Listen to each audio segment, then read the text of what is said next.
네, 올해 설 명절에는 가족 간 다툼으로 인한 끔찍한 사건들이 잇따랐습니다.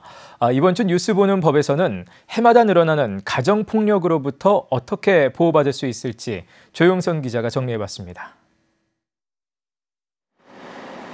지난 22일 평소 아내와 다툼이 잦았던 50대 남편이 아내를 살해하고 스스로 목숨을 끊었습니다. 설 하루 전인 18일에는 자신의 말을 듣지 않는다며 술을 마신 채 50대 아버지가 아들의 등을 흉기로 찔렀습니다. 최근 4년 동안 충북에서 발생한 가정폭력은 1,300여 건으로 몇 년 만에 위기 가정이 4배 넘게 늘었습니다.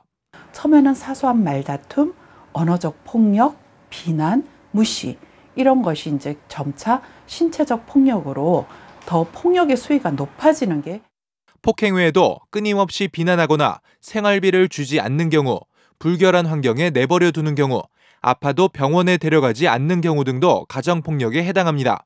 심각하지 않은 상황이라도 여성가족부에서 운영하는 여성긴급전화나 가정폭력 상담소 등의 상담을 받아야 합니다. 그렇다면 돌이키기 어려운 수준의 가정폭력을 당했을 때는 어떻게 대처해야 할까? 우선 원스톱 지원센터에서 의료, 수사, 법률적 보호를 받으며 피해 사실을 확인하고 2차 피해를 막아야 합니다. 가정폭력으로 곤란해진 생활환경도 법적으로 도움받을 수 있습니다. 생계비는 긴급복지지원법, 의료비와 주거 문제는 가정폭력 방지 및 피해자 보호 등에 관한 법률에 따라 자치단체로부터 지원받을 수 있습니다.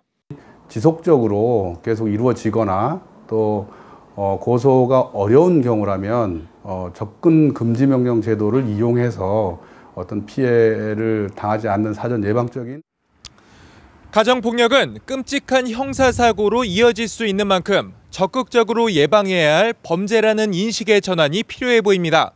MBC 뉴스 조용성입니다.